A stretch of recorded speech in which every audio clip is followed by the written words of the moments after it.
ডেমোক্ৰেসি লাইভৰ এটি বিশেষ অনুষ্ঠানলৈ স্বাগতম জনাইছো মই দেইজে আৰু আজি আমি আমন্ত্ৰণ জনাই আনিছো এগৰাকী অতিথি আৰু তেখেত হৈছে বিশিষ্ট লেখিকা জুনু বৰা বাইদেউ আৰু বাইদেউ প্ৰথমে আপোনাক স্বাগতম জনাইছো আমাৰ এই অনুষ্ঠানলৈ আৰু যেহেতু এগৰাকী লেখিকা হিচাপে মই পৰিচয় কৰাই দিলৈ আপোনাক প্ৰথম প্ৰশ্ন আপোনালৈ মোৰ সেইটোৱে হ'ব যে আপুনি কিয় লিখা মেলা কৰে দৰ্শকসকলেও হয়তো জানিবলৈ ভাল পাব যেতিয়া এগৰাকী লেখকৰ কথা ক'লে মানুহে সাধাৰণতে সেই প্ৰশ্নটো মনলৈ আহে গতিকে প্ৰথমে মই সেইটোকে জানিব বিচাৰিছো আপোনাক আচলতে মই লেখিকা আছিলোঁ নে নাই নাজানো কিন্তু সৰুৰে পৰা মই লেখা মেলা কৰি ভাল পাইছিলোঁ সৰুতে মানে কি আৰু কবিতা লিখিছিলোঁ গল্প লিখিছিলোঁ তাৰপিছত প্ৰবন্ধও লিখি এবাৰ প্ৰাইজ পাইছিলোঁ তাৰপাছত আৰু মই নাটকো লিখিছিলোঁ দেই স্কুলত থাকোঁতে আৰু তেতিয়া স্কুলত থাকোঁতে সেই নাটক মানে ড্ৰামাও হৈছিলে যাই কি নহওক সেইবিলাক কৰিছিলোঁ সেইবিলাক ভাল লাগিছিল কাৰণে কৰিছিলোঁ কিন্তু তাৰ পাছত মই যেতিয়া কিতাপ পত্ৰ লিখিবলৈ ল'লোঁ বা বাতৰি কাকত আলোচনী লেখা মেলা আৰম্ভ কৰিলোঁ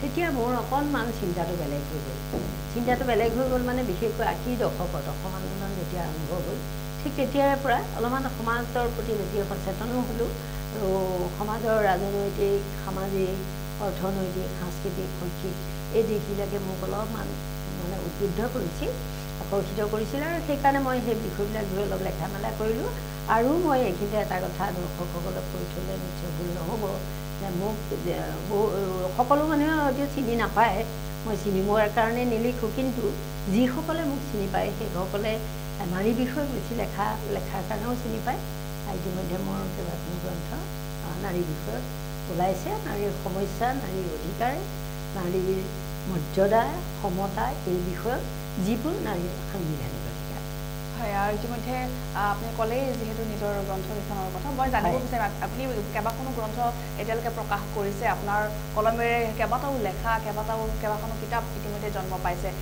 আপুনি কি ক'ব সেই লেখাসমূহৰ বিষয়ে বা সেই কিতাপসমূহৰ বিষয়ে চমু আভাস যদি আমি আপোনাক দিবলৈ দিওঁ তাৰমানে মই লেখা মানে কি কিতাপ প্ৰথমতেতো বাতৰি কাকতবিলাকতে মই লেখা মেলা আৰম্ভ কৰিছিলোঁ আৰু প্ৰথম মোৰ গ্ৰন্থখন আছিলে 2004 চনত ওলাইছিলে এইখন ধেমাজি বুকষ্টলত ওলাইছিলে আৰু সেই গ্ৰন্থখন মোৰ নাৰী বিষয়কে আছিলে গোটেইখিনি আৰু তাত মানে মূলতঃ এই বিষয়বিলাকে আছিলে য'ত মানে আমাৰ নলিনীধৰ ভট্টাচাৰ্য ডাঙৰীয়া সাহিত্যিক তেখেত মানে ঢুকালে এতিয়া গতিকে তেখেতে তাৰ পাতনটো লিখিছিলে আৰু তাত মূলতঃ মই আমাৰ সমাজত লিংগ বৈষম্য কেনেকৈ আছে কেনেকৈ আমাৰ সংহিতাত মহিলাক কেনেধৰণে ব্যৱহাৰ কৰা হয় কেনেধৰণে ভবা হয় নাৰী যিমান ওপৰলৈ নাযাওক লাগে পুৰুষৰ তল গতিকে যৌৱনত কেনেকৈ নাৰী স্বামীৰ অধীন বৃদ্ধকালত যেনেকৈ নিজৰ পুত্ৰৰ অধীন আৰু শিশুকালত বা শৈশৱত কেনেকৈ পিতৃৰ অধীন এনেকুৱা ধৰণৰ কথাবিলাক আছে তাত লেখাটোত তাৰ পাছত মই লিখিছিলোঁ যে মহিলাৰ ওপৰত ধৰ্ষণ নিৰ্যাতন এইবিলাক যেতিয়া বাঢ়ি আহিছিল গতিকে সেইবিলাক লৈ মই লিখিছিলোঁ সভ্য সমাজত এইবোৰ কি ঘটিছে এয়া বৰ্বৰতানে পৈশাচিক আনন্দৰ সেইটো আছিলে এচিড এটেকৰ ওপৰত এচিড এটেক সাধাৰণতে অসমত বৰকৈ নহয় কিন্তু আমাৰ চুবুৰীয়া ৰাজ্য বাংলাদেশ আৰু অন্যান্য ৰাজ্যতো সেইবিলাক হৈছিল তাৰপিছত আন্তৰ্জাতিক নাৰী দিৱস নাৰীৰ কাৰণে এটা বিশেষ দিৱস প্ৰতি বছৰে 8 মাৰ্চৰ দিনটো হয় 1910 চনৰ পৰা হৈ আছিল সেই বিষয়তো মই লেখা লিখিছোঁ তাৰ পাছত মই লিখিছোঁ নাৰীৰ ঐতিহাসিক ভোটাধিকাৰ গতিকে নাৰীয়ে ভোটাধিকাৰ পাইছিল 1925 চনত ভাৰতবৰ্ষত পাইছিল কিন্তু সাৰ্বজনীন ভোটাধিকাৰ পাওঁতে বহুত দেৰি হৈছে মহিলাই পুৰুষৰ সৈতে একেলগে পোৱা নাছিলে 1893 চনত প্ৰথম নিউজিলেণ্ডত পাইছিল এনেকৈ মানে গোটেই পৃথিৱীত মহিলাই কেনেকৈ ভোটাধিকাৰ লাভ কৰিছিল সেই সম্পৰ্কত মই লিখিছোঁ নাৰীৰ ঐতিহাসিক ভোটাধিকাৰ আন্দোলন যুদ্ধ আৰু নাৰী সমাজ গতিকে যুদ্ধ হ'লে কেনেকৈ আমাৰ নাৰী আৰু শিশুসকল তাৰ মানে বলি হ'ব লগা হয় সেই সম্পৰ্কে মোক সেই সময়ত যিহেতু 2001-2 চনত মানে তেলৰ কাৰণে কিছুমান যুদ্ধ হৈছে ইৰাণকে ধৰি লৈ গতিকে সেই সময়ত মই সেই লেখাটো লিখিছিলোঁ আৰু সন্ত্ৰাসবাদ আৰু নাৰী সমাজ কাৰণ সন্ত্ৰাসবাদৰ লগত আমি নিজেও জড়িত বুলি ক'লে ভুল হ'ব যে সন্ত্ৰাসবাদৰ বিৰুদ্ধে আমি জড়িত আছিলোঁ কাৰণ মহিলা আৰু শিশুসকলৰ ওপৰত যথেষ্ট অত্যাচাৰ হৈছিল আৰু বিশেষকৈ নিৰীহ যুৱক যুৱতী আৰু মানুহৰ ওপৰত মানে আলফা সন্ত্ৰাসৰ কথা কৈছোঁ আৰু ৰাষ্ট্ৰৰ সন্ত্ৰাসৰ সময়ছোৱাৰ কথা কৈছোঁ 90 দশকত আমি থানা ঘেৰাও কৰি পেলাই মানুহবিলাকক উলিয়াই আনিছিলোঁ নিৰীহ মানুহবিলাকক গতিকে সেই বিষয়টোৰ ওপৰত লিখিছোঁ আৰু লিখিছোঁ পাৰিবাৰিক হিংসা নিবাৰক বিধেয়ক 2002 সেই সময়ত এখন মানে বিধেয়ক উত্থাপন কৰা হৈছিল আৰু সেই বিধেয়কখনত লিখা হৈছিল যে কেনেকৈ মহিলা ডমেষ্টিক ভাইলেন্সৰ বলি হয় তাৰ পাছত মই লিখিছিলোঁ অপৰাধী শাৰীৰিক সুবিধাবোৰ কেনেকৈ বনিব যে আমাৰ সমাজতো বহুত অপৰাধী নাৰীৰ ওপৰত অত্যাচাৰ নিৰ্যাতন চলায় কিন্তু অপৰাধীয়ে শাস্তি নাপায় সেইটো আটাইতকৈ ডাঙৰ কথা বাৰে বাৰে ঘটনাবিলাকৰ পুনৰাবৃত্তি ঘটে তাৰ পাছত লিখিলোঁ কৰ্মক্ষেত্ৰত যৌন নিৰ্যাতন। এতিয়া আমাৰ বহুত ছোৱালী, বহুত মহিলা, বহুত যুৱতী কাম কৰিবলৈ ওলাই আহিছে কৰ্মক্ষেত্ৰলৈ, কিন্তু তাত তেওঁলোক সুৰক্ষিত নহয়, তেওঁলোকৰ ওপৰত যৌন নিৰ্যাতন চলে বা তেওঁলোকক অশ্লীল কথা বতৰা কোৱা হয়। গতিকে এই ধৰণৰ বিষয়ৰ ওপৰতো মই লিখিছোঁ। তাৰপিছত বিজ্ঞাপনত নাৰী কলংকনে গৌৰৱ। গতিকে সেই কথাটো মই এইকাৰণে লিখিব লগা হৈছে যে বিজ্ঞাপনত নাৰী ব্যৱহাৰ কৰে, চাবোন এটুকুৰাই হওক বা তেলেই হওক বা বিভিন্ন ধৰণৰ উৎপাদিত যি সামগ্ৰী, সেই সামগ্ৰীবিলাকৰ মানে মাৰ্কেটিং কৰিবলৈ হ'লে, বজাৰমুখী কৰিবলৈ হ'লে নাৰী ব্যৱহাৰ কৰা হয়। তাত মানে এটা বস্তু দেখিছোঁ যে এজন পুৰুষ যদি বিজ্ঞাপনত ব্যৱহাৰ কৰে, তেওঁ কিন্তু খুব ভালকৈ ব্যৱহাৰ, ভাল ড্ৰেছ পোছাকত, মহিলা এগৰাকী কিন্তু অকণমান উলংগ বা নগ্ন ৰূপত দেখুৱাবলৈ ব্যৱহাৰ কৰা হয়। গতিকে সেই বস্তুটো মই ভাল পোৱা নাছিলোঁ আৰু সেইকাৰণে মই মোৰ মতামত দি লিখিছিলোঁ। তাৰ পাছত আহিছিল যে জ্যোতিপ্ৰসাদ টকি কৰিবলৈ গৈ জ্যোতিপ্ৰসাদ ককৰ্থনা বুলি হৈছিল। আমি সকলোৱে জানো যে জয়মতী কৰিবলৈ যাওঁতে আইদেউসনী বা মণি ৰাজকুমাৰীহঁত সমাজৰ কেনেকৈ বলি হৈছিল সেইখিনি কথা। ঠিক তেনেকৈ বৰ্ণালী হত্যাৰ প্ৰতিবাদৰ কথাটোও আমি জানো। 2002 চনত যদি কেনেকৈ কণমানি ছোৱালীজনী নৰ্থ ইষ্ট নেটৱৰ্ক কাউণ্টাৰ তেওঁলোকৰ 4জনকৈ মানুহে ধৰ্ষণ কৰি পেলাই চেফটি টেংকত পেলাই দিছিল, তাৰ বিৰুদ্ধে প্ৰবল আন্দোলন হৈছিল। নাৰী আন্দোলন চকু বিতৰ্কৰ শেষ পথ সেইটো আছিলে যে এগৰাকী মহিলাই দাবী কৰিছিলে যিহেতু তেওঁৰ মানে স্বামী মৃত্যুৰ পাছত তেওঁৰ চকুযোৰ বেলেগক মানে দান দিয়া হৈছিল, গতিকে তেওঁ ক'ব খোজে তেওঁ বিধৱা নহয়, তেওঁ সধৱা, কাৰণ তেওঁ স্বামী জীয়াই আছে। তাৰ পাছত আৰু এটা আছিল মহিলাৰ বাবে আসন সংৰক্ষণ, যিটো বিতৰ্ক এতিয়াও শেষ হৈছে, আইনখন গৃহীত হৈছে কিন্তু এতিয়াও ইমপ্লিমেণ্ট হোৱা নাই। সেইটো হ'ল যে 33% আসন সংৰক্ষণ বিধেয়ক, যিটো পঞ্চায়তত হ'ল কিন্তু সংসদ আৰু বিধানসভাত হোৱা নাই। সেইটো কাৰণে আমি দীৰ্ঘদিন আন্দোলন কৰিছিলোঁ আৰু আন্দোলনৰ অন্তত সেইটো হ'ল আৰু আজি সেইটো ইমপ্লিমেণ্ট হোৱা নাই, হ'ব বুলি চৰকাৰে ঘোষণা কৰিছে। গতিকে এই বিষয়বিলাকে মোৰ 2002 চনত যিখন 4 চনত লিংগ বৈষম্য মোৰ কিতাপ ওলাইছিল, তাত সেই কিতাপখন ওলাইছিল। আপোনাৰ লেখাসমূহৰ প্ৰায়ভাগ বিষয়ে হৈছে নাৰী কেন্দ্ৰিক। নাৰীৰ সপক্ষে আপুনি লিখি আহিছে, নাৰীৰ অধিকাৰৰ হকে আপুনি মাত মাতি আহিছে। এতিয়া সমাজত এই ধৰণৰ ঘটনাবিলাক সংঘটিত হৈয়ে থাকে, কিন্তু আপোনাক কিয় আকৰ্ষিত কৰিলে বা এই যি লেখাসমূহ সৃষ্টি কৰিলে, নাৰীৰ হকে যি মাত মাতিবলৈ আপুনি এই কলমটো হাতত তুলি লৈছে, কি কথা বা কি ধৰণে আকৰ্ষিত কৰিছিল আচলতে আপোনাক? আচলতে ক'বলৈ গ'লে যে মই মোৰ পৰিয়ালৰ ভিতৰৰ পৰাই মোৰ এইটো আৰম্ভ হৈছে, এই চিন্তাটো। বা মই চৌদিশ মই গাঁৱত ডাঙৰ দীঘল হৈছোঁ, যোৰহাটৰ এখন ভিতৰুৱা গাঁৱত মই ডাঙৰ দীঘল হৈছোঁ। গতিকে তাত মই দেখিছোঁ মহিলাৰ ওপৰত কেনেকুৱা ধৰণৰ নিৰ্যাতন নিপীড়ন মই মোৰ মাৰ পৰা শুনিছিলোঁ বা মোৰ মাও নিৰ্যাতিত সেইখন সমাজত। কাৰণ মোৰ মায়ে খেতি বাতি কৰিছিল নিজে, তাৰপাছত তেওঁ পঢ়া শুনা বিশেষ নাছিল, তেওঁ মানে বিদ্যালয়ৰ মুখ দেখাই নাছিলে, গৈ পেলাই পিছদিনাৰ পৰাই তেওঁ স্কুললৈ যাব পৰা নাছিলে, কাৰণ ছোৱালীয়ে ল'ৰাৰ স্কুলত গৈ কেতিয়াও পঢ়াৰ অধিকাৰটো নাই, সমাজে মানে হাঁহে। গতিকে সেইকাৰণে তেওঁ সেইবোৰ কৰিব পৰা নাছিলে। আৰু মোৰ দুটা বিষয় মানে মোৰ মনত পৰে আৰু দেই, সেই দুটা বিষয় হ'ল যে আমাৰ গাঁৱতে কি হয়, ছোৱালীবিলাক যদি মানে প্ৰেগনেণ্ট কোনোবা মানুহৰ লগত ভাল পোৱা ল'ৰাৰ লগত যদি কিবাকৈ প্ৰেগনেণ্ট হৈ যায় নহয়, যদি অবৈধ সন্তান যদি তেওঁ জন্ম দিয়ে, তেতিয়াহ'লে সেই ছোৱালীজনী কি কৰে, গাঁৱত আৰু থাকিবলৈ নিদিয়ে। গতিকে মই দেখিছিলোঁ যে এগৰাকী যুৱতীক তেনেকৈ কি কৰিছিল, বিহাৰৰ এজন ড্ৰাইভাৰৰ লগত তেওঁ বিক্ৰী কৰি দিয়া হৈছিল, বিক্ৰী মানে তেওঁক দি দিয়া হৈছিল, সেইটো এটা ঘটনা।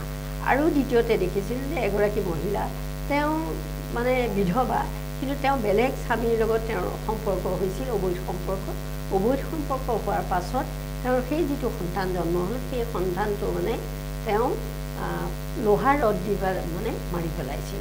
গতিকে আৰু পিছদিনাই মহিলাগৰাকী সেই ঘৰৰ পৰা তেওঁ গুচি গৈছিল, তেওঁ নিজৰ মাক দেউতাকৰ ঘৰলৈকে গৈছিল, ক'ত গৈছিল মই নাজানো। সেইটো খুব বেছি মোৰ 10-11 বছৰ বয়সমানৰ ঘটনা, এইখিনি কথা মই শুনিছিলোঁ। গতিকে শুনি পেলাই মই খুব আৰু মই দেখিছিলোঁ পৰিয়ালবিলাকত অত্যন্ত মাৰপিট কৰিছিল মহিলাবিলাকত। আৰু মোৰ মাকো মানে মোৰ মাও বহুত মানে ওচৰ চুবুৰীয়া পুৰুষৰ দ্বাৰা বিভিন্ন ধৰণৰ তেওঁ নুসুধিবলগীয়া কথা শুনা মই দেখিছিলোঁ। সেইবিলাকে কিন্তু মোৰ ভিতৰত মানে কিছু আঘাত আনিছিল, গতিকে সেইটো মই খুব ভাল পোৱা নাছিলোঁ। আৰু সেইকাৰণে মই যেতিয়া লাহে লাহে ডাঙৰ হ'লোঁ, মই এইখিনিতে জনাই থওঁ, লিখাৰ উপৰিও মই এখন ছোৱালী স্কুলত পঢ়া, গতিকে সেই স্কুলৰ মই জেনেৰেল ছেক্ৰেটেৰীও আছিলোঁ। তাৰপাছত কলেজত আহি মই বাৰু ছেক্ৰেটেৰী হোৱা নাইকিয়া, কিন্তু স্কুলত যে জেনেৰেল ছেক্ৰেটেৰী আছিলোঁ, গতিকে তেতিয়াও মোৰ তেনেকুৱা এটা মন আছিলে। যাই কি নহওক তেতিয়া সেইবিলাক লেখা মেলা কৰিছিলোঁ, তেতিয়া নাৰীৰ বিষয়টো নিৰ্দিষ্টভাৱে নাছিল। কিন্তু লাহে লাহে মই এটা মহিলা সংগঠনৰ লগত যুক্ত হ'লোঁ কলেজত অহাৰ পাছতে, সেইটো হ'ল সদৌ অসম নাৰী সন্থা বুলি। আৰু সেইটো তেতিয়ালৈকে অসমত বিভিন্ন ধৰণৰ মহিলা সমিতি আছে, কিন্তু হ'লেও মহিলাৰ অধিকাৰ, মহিলাৰ সমতা, মহিলাৰ নিৰাপত্তা, মৰ্যাদাৰ কাৰণে যুঁজা সংগঠন তেনেকৈ নাছিল। গতিকে সেই সংগঠনটোৰ লগত যুক্ত হোৱাৰ পাছতো মোৰ মনৰ চিন্তাবিলাক মানে মই তাক এটা নিৰ্দিষ্ট ৰূপ দিব পাৰিলোঁ আৰু তেতিয়া মই লাহে লাহে লেখা মেলা আৰম্ভ কৰিছোঁ সেই সংগঠনটোৰ লগত যুক্ত হৈছোঁ আৰু মই এইটো ভাবিছোঁ যে সংগঠনৰ লগত যুঁজ কৰিলেই নহ'ব মহিলাসকলৰ অধিকাৰৰ কাৰণে ৰাজপথত আমি আন্দোলন কৰিলেই নহ'ব চৰকাৰক আমি দাবী দিলে মেম'ৰেণ্ডাম দিলেই নহ'ব আমি কিন্তু এই হেৰিবিলাক লিখিও যাব লাগিব কাৰণ ভাৰতৰ ইতিহাস বিশ্বৰ ইতিহাস কিন্তু পুৰুষৰ ইতিহাস তাত মহিলাৰ ইতিহাস নাই খুব জেণ্ডাৰ বায়াছ মানে লিংগ বৈষম্যমূলক আমি মহিলাৰ ইতিহাসটো কিন্তু খুব নাপাওঁ গতিকে তেনেহ'লে আজি যদি মই মহিলাৰ ইতিহাস লিখোঁ তেনেহ'লে ভৱিষ্যত প্ৰজন্মক মোক কাইলৈ প্ৰশ্ন কৰিব যে তুমিনো কি কৰিলা গতিকে সেই ঠিক তেতিয়াৰ পৰাই মই এই বিষয়বিলাক যিমান পাৰোঁ সিমান লিখি যাবলৈ চেষ্টা কৰিছিলোঁ হয় আপুনি ইতিমধ্যে আমাৰ লগত প্ৰকাশ কৰিলে যে আপুনি বিভিন্ন স্তৰৰ পৰা বিভিন্নজন ব্যক্তিৰ আপুনি কাহিনী তুলি আনি সেইবিলাক কাহিনীক আপুনি লিখিবলৈ চেষ্টা কৰিছে বা সেই নাৰী কেইগৰাকীৰ হকে আপুনি অধিকাৰৰ হকে মাত মাতিবলৈ শিকিছে এতিয়া এই ঘটনাসমূহ তুলি অনাৰ ক্ষেত্ৰত অধ্যয়ন কিমান জৰুৰী এই বিস্তৃতভাৱে যে আপুনি আলোচনা আগবঢ়াইছে আপোনাৰ গ্ৰন্থসমূহত তাৰ বাবে আপুনি কি ধৰণৰ অধ্যয়ন কৰে বা লিখিবলৈ হ'লে যিকোনো বিষয়ৰ লেখা এটা লিখিবৰ হ'লে লিখক হিচাপে কি ধৰণৰ অধ্যয়ন কৰাটো জৰুৰী অধ্যয়নটো অতি জৰুৰী অধ্যয়ন মানে মই কোৱা নাই যে কেৱল মানে কিতাপ অধ্যয়ন কৰিলেই হ'ব কিতাপ অধ্যয়ন ডেফিনেটলি লাগিব কিন্তু লগতে ক্ষেত্ৰ অধ্যয়নটো খুব জৰুৰী কাৰণ মই যিহেতু এটা মহিলা সংগঠনৰ লগতো জড়িত গতিকে আৰু মোৰ বিশেষকৈ দুখন ক্ষেত্ৰ এখনৰ মহিলা সংগঠন হিচাপে মই বিভিন্ন ঘটনাৰ লগত জড়িত বিভিন্ন ঘটনা মই মানে অনুসন্ধান কৰিবলৈ যাওঁ আৰু তদুপৰি মই য'ত জন্ম হৈছোঁ সেই গাঁওখনৰ যিটো পৰিৱেশ সেই পৰিৱেশটোৰ লগতো মই জড়িত দেখি আহিছোঁ সৰুৰে পৰা চকুৰে গতিকে সেই দুই মানে ক্ষেত্ৰ অধ্যয়ন আৰু পুথিভঁৰাল অধ্যয়ন গ্ৰন্থ অধ্যয়ন গতিকে এই দুয়োটাই প্ৰথমতেতো মই গ্ৰন্থ অধ্যয়ন মই কৰিছোঁ সৰুৰ পৰা মোৰ পঢ়াৰ প্ৰতি লাভ আছিলে গতিকে আমাৰ দিনতো পঢ়া কি আৰু ওপৰ ক্লাছৰ কিতাপবিলাকে আমাৰ কাৰণে বাহিৰা কিতাপ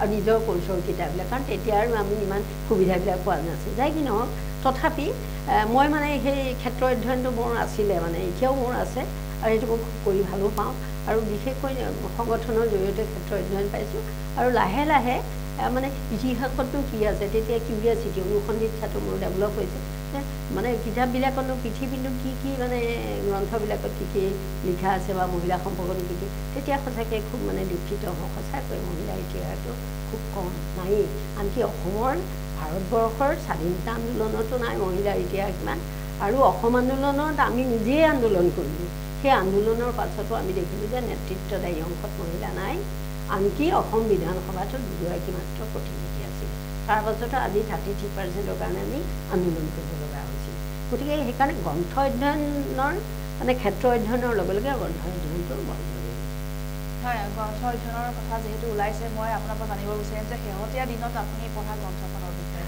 শেহতীয়া দিনত মানে গ্ৰন্থ কিবা কিবি পঢ়িয়ে থাকোঁ বাৰু মই পঢ়ি নথকা নহয় লেটেষ্ট যিবিলাক গ্ৰন্থ ওলায় শেহতীয়া সেই গ্ৰন্থবিলাক মানে মই পঢ়োঁ কিন্তু শেহতীয়া এখন গ্ৰন্থ মোক অলপ বেছি আকৰ্ষিত কৰিলে সেইখন হ'ল বানু মুস্তাকৰ হাৰ্টলেণ্ড গতিকে এই গ্ৰন্থখন এগৰাকী মুছলিম মহিলাই লিখিছে আৰু এনেও আমি জানো যে মুছলিম মহিলাৰ অৱস্থাটো আমাৰ সাধাৰণ মহিলাতকৈ বেছি মানে দুখজনক আৰু তেওঁলোকে বহুত মানে ভিক্টিম হয় গতিকে তেওঁ মানে 12টা মানে গল্প কানাড়া ভাষাত লিখিছে অৰিজিনেল আৰু দুটা ৰাষ্ট্ৰীয় সেইখন অনুবাদ কৰিছে ইংৰাজীলৈ আৰু সেইখন এইবাৰ বুকাৰ প্ৰাইজ পাইছে 2025 গতিকে সেই গ্ৰন্থখনত তেওঁ বিভিন্ন এংগুলৰ পৰা মানে মহিলাৰ মানে অৱস্থাটো মহিলাৰ সামাজিক পাৰিবাৰিক ৰাজনৈতিক অৰ্থনৈতিক আটাইবোৰ দিশৰ সম্পৰ্কে তেওঁ মানে ইমান বেছি ভালকৈ তাত মানে লিখিছে গতিকে সেই গ্ৰন্থখন মই যদিও পঢ়িছোঁ আৰু এবাৰ মোৰ পঢ়াৰ মন আছে আৰু পাৰিলে সেইখনৰ ওপৰত লিখা কৰাৰ ইচ্ছাও আছে আৰু তথাপি মই কিছু উত্তৰ পূৰ্বাঞ্চলৰ মহিলাৰ বিষয়বিলাকো মই অকণমান উলিয়াই অনাৰ চেষ্টা কৰিছোঁ সেই সম্পৰ্কত মই ইতিমধ্যে কিছু লিখিছোঁ আৰু গভীৰ অধ্যয়ন কৰিবলৈ মোৰ কিছু ইচ্ছা আছে আৰু বিশেষকৈ অসমৰ জনগোষ্ঠীয় সমাজখন নাৰী মানে কাৰ্বি বড়ো মিচিং ৰাভা ডিমাচা তিৱা দেউৰী গতিকে এই ধৰণৰ মৰাণ মটক গতিকে মহিলাসকলৰ কি অৱস্থানটো আছে সেই অৱস্থানটো উলিয়াই অনাৰ কাৰণে অকণমান নিজাববীয়াকৈ চেষ্টা কৰি আছোঁ গতিকে দেখা যাব সময় কি হয় হয় সততে এটা অভিযোগ উত্থাপন হৈ থাকে যে বৰ্তমান সময়ত পঢ়ুৱৈৰ সংখ্যা কমি আহিছে বিভিন্ন সময়ত বিভিন্নজনে এই অভিযোগ উত্থাপন কৰে যে পঢ়ুৱৈৰ সংখ্যা কমি গৈছে কিতাপ পঢ়া মানুহ নাইকিয়া হৈছে আপুনি কি ক'ব এই ক্ষেত্ৰত আৰু ইণ্টাৰনেটত বহুতে দোষাৰোপ কৰে যে ইণ্টাৰনেটৰ দুনিয়াত কিতাপৰ মূল্য কমি গৈছে আপুনি কি ক'ব এই ক্ষেত্ৰত হয় এতিয়া কিতাপৰ সংখ্যাটো মানে কিতাপ পঢ়া যুৱক যুৱতী বা নতুন প্ৰজন্মৰ মাজত সেই আগ্ৰহটো কিছু কমিছে, কিন্তু পুৰণি আমাৰ যিখিনি অলপ বয়সীয়া মানুহ, গতিকে তেওঁলোকে আচলতে কিতাপখিনি পঢ়ে, কিতাপ পঢ়িবলৈ আগ্ৰহো কৰে, সেইখিনি মানুহৰ মাজত বেছি হৈছে। কিন্তু নতুন প্ৰজন্মৰ একাংশ মানুহে আকৌ কিতাপ পঢ়াৰ প্ৰতি আগ্ৰহটো কিন্তু বাঢ়িছে। তেওঁলোকে কিন্তু যথেষ্ট চিৰিয়াছ কিতাপ পঢ়ে, আৰু মই দেখিছোঁ সমাজখনৰ কাৰণেও কিন্তু তেওঁলোকে চিৰিয়াছলি কিছু অধ্যয়ন কৰে বা ভাবেও, সেইটো হয়। কিন্তু তথাপি ইণ্টাৰনেটটো অহাৰ লগে লগে মানে সাধাৰণভাৱে পঢ়াৰ যিটো আগ্ৰহ আছিলে, আগতে মানে ধৰক কিবা এটা বস্তু বিচাৰি পাবলৈ হ'লে কিতাপখনৰে আশ্ৰয় ল'ব লাগিব। এতিয়া ধৰক গুগল বা তেনেকুৱা ধৰণৰ ইণ্টাৰনেটৰ মাধ্যমেৰে সেই বস্তুবিলাক পায়, গতিকে কিছুমানে ধৰক ইণ্টাৰনেটৰ ওচৰত চাপিছে। কিন্তু যিমানখিনি আচলতে বাঢ়িব লাগিছিল সিমানখিনি নাবাঢ়িলেও কিন্তু একেবাৰে কমি গৈছে বুলি আমি ভাবিব নোৱাৰোঁ, কাৰণ বহুত কিতাপ এতিয়া আগৰ লেখকবিলাকে লিখিছেও, ওলাইছেও। আৰু এটা কথা মই এইখিনি আপোনাক সংযোগ কৰিব খোজোঁ যে কিতাপৰ স্পেচিফিকেশ্যন বাঢ়িছে। কিতাপ মানে বেলেগ বেলেগ বিষয়ৰ ওপৰত কিতাপ লিখিছে। এতিয়া মানে ধৰক আমি আগতে এখন কিতাপতে বহুতো দিশ পাইছিলোঁ, এতিয়া প্ৰত্যেকটো দিশৰ ওপৰত যেতিয়া একোখন কিতাপ হৈছে, তেতিয়াহ'লে মানুহে মানে স্পেচিয়েলি সেই দিশবিলাক মানে অধ্যয়ন কৰাৰ প্ৰতি আগ্ৰহ বাঢ়িছে। সেইকাৰণে দেখাত যদিও লাগে যে পঢ়ুৱৈৰ সংখ্যাটো খুবেই কমি গৈছে, কিন্তু স্পেচিয়েলাইজ দিশত পঢ়াৰ সংখ্যাটো কমি গৈছে বুলি কিন্তু ক'বলৈ অলপ টান। হয়, আজিকালি অনলাইনতো বহুত কিতাপ পায়, অনলাইনতো বহুত কিতাপ পায়। সেইবোৰ কিতাপটো আমি পদ্ধতিটো আচলতে সলনি হৈছে, কিন্তু পঢ়ুৱৈৰ সংখ্যা হয়তো ঠিকেই আছে। তাৰমানে ধৰক গ্ৰন্থ দোকানৰ পৰা নিকিনিব পাৰে, অনলাইনটো বহুত বিক্ৰী হয়। আৰু মই এইখিনিতে আপোনাক সুধিব বিচাৰোঁ যে আপুনি যিহেতু অনুবাদৰ লগত জড়িত, অনুবাদৰ ক্ষেত্ৰত কি ধৰণৰ কথাত গুৰুত্ব দিব লগা? বহুতে অনুবাদটো সহজ কাম বুলি ভাবে, কিন্তু সেই অনুবাদ কৰাটো সেই বেলেগ এটা ভাষাৰ পৰা একেই ভাৱ, একেই চিন্তাত উলিয়াই অনাটো ইমান সহজ নহয়। কি কথাত গুৰুত্ব দিয়াটো দৰকাৰ? তাকেতো অনুবাদটো মানে সঁচাকৈ মোৰ দুটা এক্সপিৰিয়েঞ্চ হৈছে অনুবাদৰ। এখন হ'ল মই শৰৎচন্দ্ৰৰ নাৰীৰ মূল্যখন অনুবাদ কৰি, সেইখনৰ কথা মই শুনি আছিলোঁ, পঢ়িছোঁ বাংলাটো, কিন্তু মই অসমীয়ালৈ অনুবাদ কোনেও কৰাও নাছিলে দেই। সেই কিতাপখন মই বোধ হয় সেইখন 2012 মানতে ষ্টাৰ্ট কৰিলোঁ, 2016হে হৈছে। বেছি ডাঙৰ কিতাপ নহয়, 33 নে 35 পৃষ্ঠাৰ প্ৰবন্ধ, এটা দীঘলীয়া প্ৰবন্ধ। গতিকে সেই অনুবাদটো কৰিবলৈ গৈ কিন্তু মই যথেষ্ট মানে কষ্ট কৰিব লগা হৈছে। ভাবিছিলোঁ পটককৈ হৈ যাব, সহজে হৈ যাব। গতিকে সেইটোৰ কাৰণে ধৰক প্ৰত্যেকটো প্ৰপাৰ শব্দ মানে যিটো মানে শব্দ দিলে তাৰমানে তাৰ অৰ্থটো মানে আমি বিচৰা মতে হয়। গতিকে সেই শব্দ একোটাৰ কাৰণে মই যথেষ্ট কষ্ট কৰিব লগা হৈছে, বিভিন্নজনৰ লগত আলোচনা কৰিব লগা হৈছে। আকৌ মানে এবাৰ অনুবাদটো কৰিছোঁ, পাছত আকৌ চাব লগা হৈছে, আকৌ মানে ধৰক প্ৰুফখিনি চাব লগা হৈছে। শেহতীয়াকৈ মই এখন সাহিত্য একাডেমী কিতাপ মানে অনুবাদ কৰিছিলোঁ, সেইখন হ'ল কলিকথা, অলকা চাৰাউলী, হিন্দী আছিলোঁ অৰিজিনটো, আৰু এইটো ইতিমধ্যে পৃথিৱীৰ বিভিন্ন ভাষালৈ অনুবাদ হৈছে। তাৰপিছত সেই কিতাপখন মই এতিয়ালৈকে মই 4টামান প্ৰুফ চালোঁ কিতাপখনৰ, ফাইনেল প্ৰুফ বুলি কৈছে যদিও তেওঁলোকে আৰু এটা মোক প্ৰুফ পঠাব। গতিকে সেই কিতাপখনত তাৰমানে হিন্দীৰ পৰা কৰিছোঁ, অলপ কষ্টটো বেছি হৈছে, বাংলা বা ইংৰাজীৰ পৰা অলপমান কম হয় হিন্দীতকৈ, হিন্দীৰ পৰা বেছি কষ্ট হৈছে। গতিকে সেই কিতাপখনো মই 4বাৰ অলৰেডি প্ৰুফ চাইছোঁ, আৰু একেবাৰে তাৰমানে আপোনাৰ প্ৰপাৰ ৱৰ্ড বা প্ৰপাৰ মিনিংটো উলিয়াবৰ কাৰণে কিন্তু বহুত কষ্ট কৰিব লাগে। অনুবাদটো ইমান সহজ নহয়। আৰু এইটোও মই কওঁ যে কেতিয়াবা অনুবাদ সাহিত্যটো আকৌ টেক্সট যিখন মূল কিতাপ তাতকৈ কেতিয়াবা ভাল হয়, কাৰণ তাৰ ভাৱটো যদি ভালকৈ ল'ব পৰা যায়, অনুবাদটো যদি ভাল হয়, কষ্ট যদি কৰে, তেতিয়াহ'লে কিন্তু অনুবাদটো ভাল হয়। বৰ্তমান কি ধৰণৰ কামৰ লগত জড়িত হৈ আছে? কিবা গ্ৰন্থ আপোনাৰ আহিব লগা আছে বা কিবা বেলেগ লেখাৰ লগত জড়িত হৈ আছে নেকি? কি ধৰণে ব্যস্ত হৈ আছে? কিবা মানে আচলতে সাম্প্ৰতিক ঘটনা প্ৰবাহৰ লগত মই অলপ বেছিকৈ থাকোঁ। সাম্প্ৰতিক মানে নাৰীয়ে হওক বা সামাজিক বেলেগ ঘটনা দুৰ্ঘটনাই হওক, গতিকে সেই ঘটনাবিলাকৰ লগত মই অলপ জড়িত হৈ থাকোঁ। গতিকে জড়িত হৈ থাকোঁতে তেনেকুৱা বিষয়বিলাক মানে আহি থাকে আৰু মগজুলৈ আহি থাকে, কাৰণ সেইবিলাক লিখোঁ, কেতিয়াবা কাকততো লিখোঁ, কেতিয়াবা সামাজিক মাধ্যমতো লিখোঁ। আৰু শেহতীয়াকৈতো এটা লেখা মানে লিখিছোঁ, এইটো যে এই আৰু কিবা মানে বন্দুক দি মানে আমাৰ হেৰি সমস্যাবিলাক সমাধান কৰাৰ যিটো এটা ৰাজনৈতিক কথা বতৰা ওলাই আছে, তাৰমানে নিজৰ ৰক্ষণাবেক্ষণৰ কাৰণে, গতিকে সেই বিষয়টো তাৰ দ্বাৰা মহিলাৰ বিষয়ে বেছি নিৰ্যাতনৰ বলি হ'ব। তাৰ বাদেও মই মানে এটা কিছু বিষয় মই হেৰি কৰি আছোঁ। এটা হ'ল চন্দ্ৰপ্ৰভা শইকীয়া, যিগৰাকী হ'ল অসমৰ নাৰী আন্দোলনৰ বাটকটীয়া। গতিকে তেওঁৰ ওপৰতো মোৰ যথেষ্ট লেখা মেলা হৈছে। ইতিমধ্যে তেওঁৰ মানে হেৰিও ওলোৱা নাইকিয়া, তেওঁৰ ৰচনা সম্ভাৰো প্ৰকাশিত হৈ ওলোৱা নাই, প্ৰায় 100 বছৰ হৈ গ'ল, তেওঁ প্ৰায় নহয় 100 বছৰ হৈ গ'ল ইতিমধ্যে।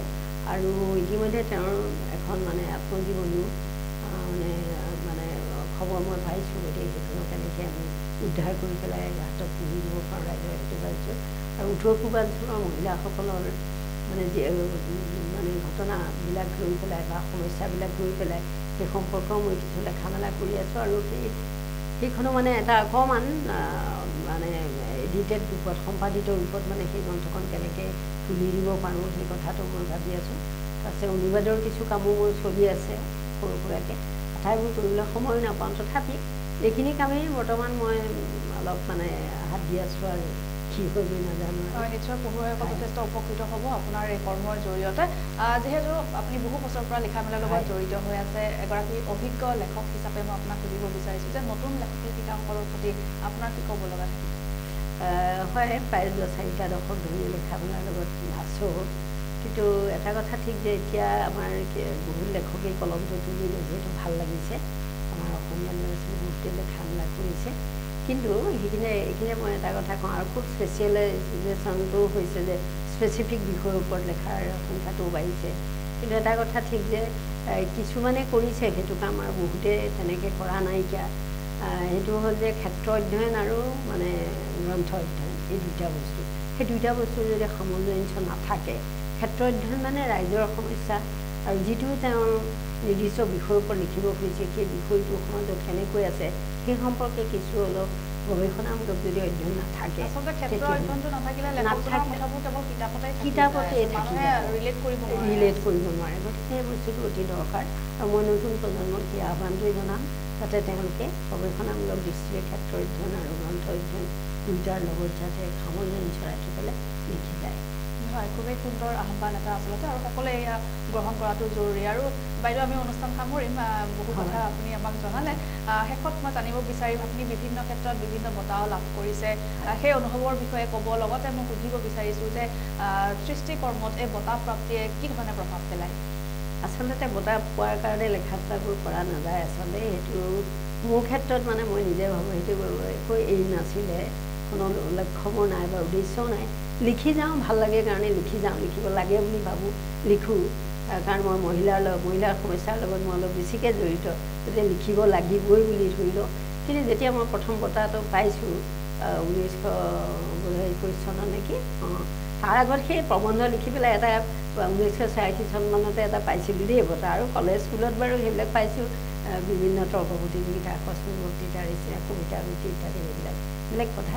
কিন্তু সেই বঁটা প্ৰাপ্তিটো মানে 1921 চনত যেতিয়া আম্বেদকাৰ বঁটাটো মোক দিয়ে সৰু অসম অনুসূচিত জাতিৰ যুৱ ছাত্ৰ সন্থাই, গতিকে সেই বঁটাটো পাই মোৰ খুবেই ভাল লাগিছে যে ভাৰতবৰ্ষৰ এগৰাকী স্থপতি, ভাৰতবৰ্ষৰ সংবিধানৰ স্থপতিবিদৰ নামত যেতিয়া সেই বঁটাটো পাইছোঁ। আৰু এটা কথা আমাৰ বহুতেই নাজানে, সেইটো হৈছে আম্বেদকাৰ নাৰী পুথিবিৰাট সংবেদনশীল আছিল। তেওঁ কেইখনমান আইন কৰিছিল, যিকেইখন আইন নকৰা হ'লে আজি আমি সেই অধিকাৰখিনি নাপালোঁহেঁতেন। নাৰী ভৰণ পোষণ আইন, সম্পত্তিৰ অধিকাৰ আইন ইত্যাদি, সেইবোৰ বাৰু এতিয়া ইয়াত আলোচনা কৰাৰ কোনো অৱকাশ নাই। তথাপি মই কৈছিলোঁ বঁটা প্ৰাপ্তিয়ে আচলতে লেখকক আনন্দ দিয়ে। তাৰপাছতো মই 1923 চনত এটা বঁটা পাইছিলোঁ, 2023 চনত, সেইটো হ'ল বন্দনা গীতি বৰা শৈক্ষিক সামাজিক বঁটা। সেইটো তাৰ বাদেও মই পাইছোঁ ৰাজবালা দাস ৰাষ্ট্ৰীয় মানে বঁটা। সেইটো দিছে আমাৰ খনিকৰ কলেজ, যিখন কলেজৰ ফাউণ্ডাৰ প্ৰিন্সিপাল আছিল ৰাজবালা দাস। আৰু ৰাজবালা দাস আছিল অসমৰ মহিলা আন্দোলনৰ এগৰাকী অগ্ৰণী নেত্ৰী। চন্দ্ৰপ্ৰভা শইকীয়ানীৰ সৈতে একেলগেই তেওঁলোকে আন্দোলন আৰম্ভ কৰিছিল। আৰু তেওঁ যেতিয়া খনিকৰ কলেজ প্ৰতিষ্ঠা কৰিছিল, সমগ্ৰ বিশ্বৰ বিশেষকৈ ইউকে মানে ইংলেণ্ডকে ধৰি তাৰ যিবিলাক শিক্ষানুষ্ঠান সেইবিলাক তেওঁ চাবলৈ গৈছিল, অধ্যয়ন কৰিছিল, আৰু তাৰ যিবিলাক সেইবিলাক তেওঁ তাত ব্যৱহাৰ কৰিছিল। গতিকে ৰাজবালা দাসৰ বঁটাটো সঁচাকৈ মোৰ মনত খুব আনন্দ দিছে। আৰু এইখিনিয়ে মই এটা কথা কওঁ, আৰু তেখেতৰ এখন পূৰ্ণাংগ জীৱনী নাই, তেখেতে সৰুকৈ এখন জীৱনী থুলমূলকৈ লিখি থৈ গৈছিল। আৰু মই এটা সেনে সংকল্প লৈছিলোঁ যে ৰাজবালা দাসৰ ওপৰত মই এখন পূৰ্ণাংগ জীৱনী গ্ৰন্থ ৰচনা কৰিম।